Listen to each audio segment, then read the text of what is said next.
ان الحمد للہ والصلاۃ والسلام علی رسول اللہ اعوذ باللہ من الشیطان الرجیم الف لام میم ذالک الکتاب لا ریب فیہ ھدی للمتقین۔ سورۃ الفاتحہ مکمل ہو چکی ہے۔ آج سورۃ البقرہ کا آغاز ہے۔ عربی کے اندر بقرہ کہتے ہیں گائے کو، بقرۃ کا لفظ کیا ہے؟ اس کا معنی گائے۔ تو پہلے اس بارے میں ہی اس صورت میں چونکہ بنی اسرائیل کے اندر جو ایک گائے کا واقعہ پیش آیا تھا اس کو ذکر کیا گیا ہے، تو اسی مناسبت سے اس صورت کا نام سورۃ البقرہ رکھا گیا ہے۔ اور یہ قرآن مجید کی جو لمبی صورتیں ہیں ان میں سے ایک ہے۔ اور قرآن مجید کی جو شروع والی 7 صورتیں ہیں، سورہ بقرہ ہے، آل عمران اور آگے، ان کے بارے میں نبی صلی اللہ علیہ وسلم نے ارشاد فرمایا جو ان صورتوں کو حاصل کر لیتا ہے تو وہ عالم دین بن جاتا ہے، عالم بن جاتا ہے، یعنی کہ ان کا معنی مفہوم، ان کی تفسیر کو جو سمجھ جاتا ہے اس کو نبی علیہ السلام نے عالم قرار دیا ہے۔ اور رسول اللہ صلی اللہ علیہ وسلم نے ارشاد فرمایا اپنے گھروں کو قبرستان نہ بناؤ، ان میں سورۃ البقرہ کی تلاوت کیا کرو، کیونکہ شیطان اس گھر سے بھاگ جاتا ہے جس میں سورۃ البقرہ پڑھی جائے۔ تو اسے روشن نور بھی قرار دیا گیا ہے، اسے کوہان بھی، قرآن کی کوہان قرار دیا گیا ہے، اور بھی اس کے بے شمار فضائل ہیں۔ اس کی جو آخری آیات ہیں اس سورۃ البقرہ کی، ان کے بارے میں نبی علیہ الصلوۃ والسلام کے پاس فرشتہ آیا، جس طرح کہ پہلے سورۃ الفاتحہ کی فضیلت میں یہ حدیث گزر چکی ہے کہ جبریل امین علیہ السلام نبی علیہ السلام کے پاس بیٹھے تھے تو آسمان سے ایک دروازے کے کھلنے کی آواز آئی، تو نبی علیہ الصلوۃ والسلام نے جبریل علیہ السلام نے فرمایا کہ آسمان سے یہ جو دروازہ کھلا ہے یہ کبھی پہلے نہیں کھلا تھا، اور اس سے ایک فرشتہ زمین کے اوپر اترا ہے جو اس سے پہلے کبھی زمین کے اوپر نہیں آیا تھا، اور وہ فرشتہ نبی علیہ السلام کے پاس آیا، اس نے آپ کو سلام کہا اور کہا کہ آپ کو 2 نور مبارک ہوں جو آپ سے پہلے کسی نبی کو نہیں دیے گئے، کسی نبی کی امت کو نہیں دیے گئے، ایک سورۃ الفاتحہ ہے اور دوسرا نور سورۃ البقرہ کی آخری 2 آیات ہیں۔ اور نبی علیہ السلام نے فرمایا جو رات کو ان 2 آیات کی تلاوت کر کے سوتا ہے کافاتاہ، وہ اس کو ہر چیز سے 2 آیات کافی ہو جاتی ہیں۔ تو اس کی بے شمار فضائل ہیں، فضیلت ہے، بالخصوص شیاطین کے مقابلے میں سورۃ البقرہ کی تلاوت کرنا، اپنے گھر کے اندر اس کو چلانا چاہیے، سننا چاہیے، تاکہ شیاطین کے شر سے ہم بچ سکیں۔ تو سورت کا آغاز ہوتا ہے الف لام میم، تو یہ 3 حرف ہیں، الف لام میم، حروف تہجی۔ تو یہ کچھ صورتوں کے شروع کے اندر آئے ہیں، ان کا معنی مراد کیا ہے وہ اللہ ہی بہتر جانتے ہیں۔ کہ اب یہ ہیں تو حروف تہجی کو اسی لیے کہا جاتا ہے کہ یہ الگ الگ پڑھے جاتے ہیں، اکٹھے نہیں پڑھے جاتے، جس طرح باقی قرآن کے الفاظ اکٹھے پڑھے جاتے ہیں یہ اکٹھے نہیں پڑھے جاتے، ان کو الگ الگ پڑھا جاتا ہے۔ تو مختلف صورتوں کے شروع میں مختلف یہ الفاظ آئے ہیں، تو اس کے بارے میں علماء کی کئی ایک آراء ہیں، لیکن یہ بات یاد رہے کہ نہ قرآن مجید کے اندر ان کی کوئی وضاحت ہے کہ ان کا کیا مطلب ہے، اور نہ ہی نبی علیہ السلام کی کسی صحیح حدیث سے ثابت ہے کہ آپ نے بتایا ہو کہ ان الفاظ کا مقصد کیا ہے یا ان کا مطلب کیا ہے۔ تو سب سے بہتر بات کیا ہے کہ اللہ ہی ان کا مطلب جانتا ہے کہ ان کا کیا مفہوم ہے، کیا مطلب ہے۔ جو قریب المعنی ایک قول جو ہے علماء کا وہ یہ ہے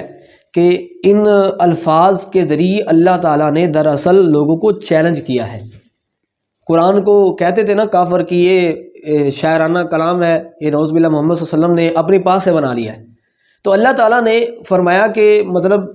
جو حروف تہجی تم استعمال کرتے ہو اپنی عربی زبان میں، وہی حروف تہجی قرآن مجید کے اندر استعمال ہوئے ہیں، تو اور یہی حروف تہجی وہ شروع صورتوں کے اندر موجود ہیں۔ تو اگر تم میں اتنی طاقت ہے اور تم سمجھتے ہو کہ یہ محمد صلی اللہ علیہ وسلم کا بنایا ہوا کلام ہے، جس طرح جب تم اپنے کلام بناتے ہو ذرا اس کا معنی کر کے دکھا دو، اس کا مفہوم بتا کے دکھا دو، یہ بھی تو حروف تہجی ہیں۔ تو یہ ایک چیلنج کیا گیا ہے اس کے ذریعے سے لوگوں کو، تو لیکن اصل حقیقت اس کی کیا ہے ان الفاظ کی وہ اللہ ہی بہتر جانتے ہیں، اور یہی سب سے بہترین تفسیر اور یہی سب سے بہتر بات ہے۔ تو اس کے بعد ہے ذالک الکتاب، یہ کتاب، ذالک الکتاب، یہ کتاب۔ ذالکا اسے کہتے ہیں اسم اشارہ، کسی چیز کی طرف اشارہ کرنے کے لیے جو عربی کے اندر لفظ استعمال ہوتا ہے ذالکا۔ ذالکا بیسیکلی تو یہ اشارہ بعید، کسی دور چیز کی طرف اشارہ کرنے کے لیے استعمال ہوتا ہے، وہ، اس کا معنی کیا ہے وہ، اور قریب چیز کے لیے استعمال ہوتا ہے ہاذا، ہاذا کا معنی یہ، اور ذالکا کا معنی وہ، ٹھیک ہے۔ لیکن کبھی کبھی ہاذا وہ غائب کے لیے بھی استعمال ہو جاتا ہے، دور چیز کے لیے، اور جو ذالکا ہے یہ قریب چیز کے لیے استعمال ہو جاتا ہے۔ تو یہاں پر بھی یہ ذالکا قریب، یعنی اس سے مراد جو 7 کتاب اللہ تعالیٰ، ذالک الکتاب یہ کتاب اس سے مراد ہے۔ تو ذالک الکتاب یہ کتاب، لا ریبہ نہیں ہے کوئی شک، فیہ اس میں، ہدن سراسر ہدایت ہے، للمتقین بچنے والوں کے لیے۔ الف لام میم، اس کا ترجمہ ویسے ہی ہم پڑھ دیں گے، الف لام میم، اس کے بعد ذالک الکتاب یہ کتاب، لا ریب فی اس میں کوئی شک نہیں ہے، ہدن سراسر ہدایت ہے، للمتقین بچنے والوں کے لیے۔ تو اس کتاب میں، اس کے اللہ کی طرف سے نازل ہونے میں، یا اس کے اندر جو احکام ہیں ان کے اندر کسی قسم کا کوئی شک نہیں ہے، یہ کتاب اللہ کی طرف سے نازل کردہ ہے، اور اس کے احکام کامل اور مکمل ہیں، ان میں کسی قسم کا کوئی عیب، کوئی کمی نہیں ہے۔ اور اللہ تعالیٰ نے فرمایا کہ اگر شک کرو گے تو شک کرنے والوں کا علاج کیا ہے کہ اگر تم قرآن کے اللہ کی طرف سے نازل کرنے میں شک کرتے ہو تو ان کنتم فی ریب مما نزلنا علی عبدنا فاتوا بسورۃ من مثلی، اگر تم کہتے ہو کہ یہ اللہ کی طرف سے نازل کردہ نہیں ہے تو تم اس جیسی کوئی صورت بنا لاؤ، پورا قرآن ہی نہ بناؤ، ایک صورت اس جیسی بنا لاؤ، اور دوسری جگہ پہ اللہ نے کہا ایک آیت ہی بنا کے دکھا دو اس جیسی، اگر تم سمجھتے ہو کہ اللہ کی طرف سے نازل کردہ نہیں ہے۔ تو قرآن مجید اللہ کی طرف سے نازل کردہ اللہ کا کلام ہے، اللہ کی کتاب ہے، جو محمد رسول اللہ صلی اللہ علیہ وسلم کو اللہ نے عطا فرمائی، اور یہ ہدایت ہے متقین کے لیے۔ ایک ہوتا ہے ہدایت کا معنی راہ دکھانا، تو یہ قرآن مجید سبھی لوگوں کو راہ دکھاتی ہے، سبھی لوگوں کو، اور دوسرا اس کا معنی ہے کہ منزل تک پہنچا دینا، منزل تک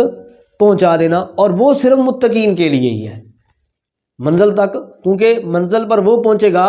جو کسی سے رہنمائی لے رہا ہوگا، کسی کے سے ہدایت لے رہا ہوگا، مریض وہی شفا یاب ہوگا جو نقصان دہ چیزوں سے پرہیز کرے گا، اپنے آپ کو بچائے گا،